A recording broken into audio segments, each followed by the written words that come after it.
Gentil Montaña fue sin duda uno de los pioneros más importantes de la guitarra clásica en Colombia. Un hombre que se volvió ícono gracias a su historia, su musicalidad, su interpretación y sus composiciones. Su vida estuvo llena de alegrías, aventuras y un afecto imprescindible a la guitarra solista a través de la música colombiana. El maestro Gentil tuvo la oportunidad de mostrar sus increíbles composiciones a lo largo del mundo y dejar así un legado que perdura a través de los años. Julio Gentil Albarracín Montaña, más conocido como Gentil Montaña, nació en Ibagué, Tolima, el 24 de noviembre de 1942 y falleció el 27 de agosto de 2011 en Bogotá, a la edad de 68 años. Inició sus estudios musicales en el Conservatorio de Ibagué a la edad de 8 años, donde su primer instrumento fue el violín, pero a la edad de 13 años se dedicó completamente a la guitarra. Cursó con varios maestros estudios de guitarra y armonía, y según palabras del mismo Gentil, esta inquietud y devoción hacia la música llegó hasta él por la familia de su padre. Por la violencia que existía en aquella época, la música era una forma de distraerse y alegrarse. Es así como la infancia de este grandioso guitarrista estuvo llena de muchas. Después de estar en Ibagué, se traslada a Bogotá con muchos sueños e ilusiones y sin un centavo en su bolsillo. Atraviesa varias dificultades debido al clima y la situación económica, pero pronto empieza a trabajar tocando en la calle música popular junto a otros guitarristas. Al paso del tiempo se empieza a abrir camino como guitarrista en su carrera de solista y empieza a consolidar su carrera tocando en varias salas del concierto de la capital. Su situación económica mejora muchísimo y es entonces donde se dedica a tocar, componer, a dar clases, seminarios y empieza a desarrollar su carrera. En este momento es donde la carrera de Gentil empieza a salir a flote y a ampliar su repertorio. Toca por primera vez el concierto de Aranjuez con la Orquesta Filarmónica en la ciudad de Bogotá, donde nunca antes se había tocado. Y esta vez tiene la oportunidad de tocar con una guitarra de concierto Paredes. Debemos recordar que él no tenía ninguna preferencia por ninguna guitarra en particular. En palabras de Luis Alberto Paredes, él cogía cualquier guitarra, así no fuera tan buena o no estuviera tan afinada, y la hacía sonar. Tenía un talento natural para hacer sonar lo que fuera. Después de tocar el concierto de Aranjuez, Gentil empieza a escribir y se forja una carrera también como compositor. Las primeras piezas que escribe son unos estudios de pasillo, con melodías muy sencillas, pero de gran trascendencia para sus futuras obras. A continuación escucharemos un pequeño fragmento del estudio de pasillo número 1.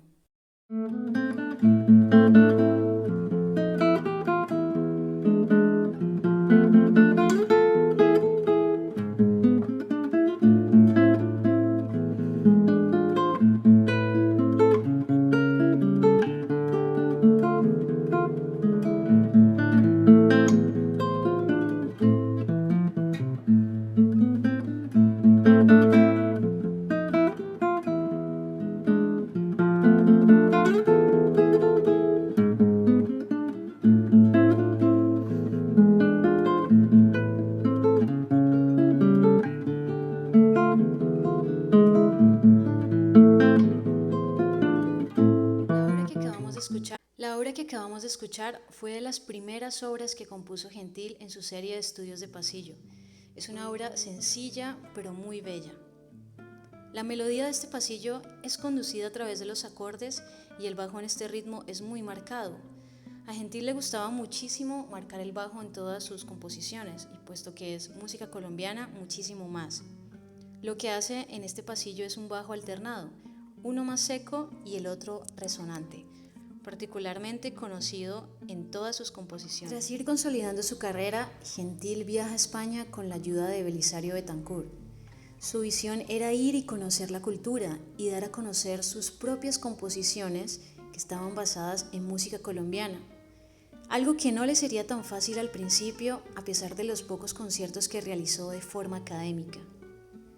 Debido a que todo era más costoso en Europa y sin una buena estabilidad económica, empieza a trabajar en sitios nocturnos tocando música popular con peruanos, paraguayos y otros latinos. Improvisaba muy bien, ya que tenía muy claros todos los ritmos colombianos que tocaba. Y poco a poco entre su repertorio fue metiendo música colombiana. Pronto empieza a escribir y a pasarle papeles a muchos de los músicos que tocaba con él en diferentes restaurantes, cafés y sitios nocturnos. Esta música tradicionalmente estaba escrita en 3/4, pero la mayoría de estos músicos no podían leer estos ritmos. Así que Gentil empieza a escribir todas estas partes en 6/8. Cada vez más fue ganando cabida en más lugares con el repertorio colombiano que tocaba y reúne dinero para poder viajar. Estuvo 6 años en París, después viajó a Grecia y a varios países donde fue ganando cada vez más reconocimiento por toda su labor compositiva y su interpretación.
De escuchar es una de las menos conocidas pero muy expresivas guabinas que escribió Gentil. La guabina Omaira es una pieza tradicionalmente donde está escrita en mayor y luego en menor, algo que se usa muchísimo en la música colombiana. En 1975 decide participar en el concurso internacional Alirio Díaz. Viaja a Venezuela donde lleva y expone su suite colombiana que más adelante será de las más reconocidas de todas sus composiciones. En ese entonces uno de los requisitos era tocar una obra del maestro Alirio Díaz. Gentil entra a tocar, pero en un momento se eleva y se le olvida la obra por completo. Lo curioso de esta anécdota es que en ese momento no deja de tocar, sino que empieza a improvisar sobre la base armónica de la obra. Y de una manera impresionante, después de un momento se acuerda y termina la obra como debe terminar. En ningún momento deja de tocar y esto deja a todos los jurados sorprendidos. Entre los jurados estaba también el muy reconocido compositor y guitarrista Antonio Lauro. Este momento y esta anécdota son trascendentales para la difusión y la obra de Gentil Montaña, pues es donde gana mucho más reconocimiento por todo lo que él está haciendo en ese momento y puede expandirse a través de todos los maestros que conoce en ese festival. Después de esto se dedica a seguir viajando por varios países, es jurado en muchos concursos y se encarga de difundir todas sus obras. Trabaja en la Academia Luisa Calvo, en la Universidad Pedagógica y en otras instituciones. Gentil tenía la música en su cabeza, no necesitaba tener una guitarra a la mano, le encantaba ver paisajes y esta es precisamente una de las formas tan particulares que usaba para poder componer. Se cuenta que a veces veía las montañas y escuchaba el viento y de repente sabía qué acordes iban en medio de todo el paisaje. Y es por esto y muchas razones donde podemos darnos cuenta de la importancia de Gentil, de su música, su interés por enaltecer la guitarra solista a través de la música colombiana. Y todo esto nace, como él mismo decía, a partir de una necesidad de crear un repertorio y más que crearlo, ampliarlo, para enaltecer los sonidos y la brillantez de la guitarra clásica. Podemos recordar a Gentil con la alegría de un niño que siempre portaba cuando hablaba de la música, de sus anécdotas, de la facilidad y la naturalidad con la que tomaba su guitarra y le daba sentido a todo lo que tocaba. Era todo un viaje por los paisajes de Colombia, explorando varios géneros y dejando un legado a la música y un camino labrado para los futuros guitarristas clásicos colombianos. Enalteció profundamente las melodías, los acordes, todas estas cosas que hacía Gentil a través de sus improvisaciones. Por eso podemos decir que su música es tan importante. Y para terminar, quiero decir que la música, vida, legado e inspiración que nos deja el magnífico Gentil Montaña es un tesoro que se ha esparcido y se esparcirá a través de las notas y el tiempo, y que ha inspirado a muchísimos guitarristas en el mundo para poder seguir labrando el camino en el que ya están.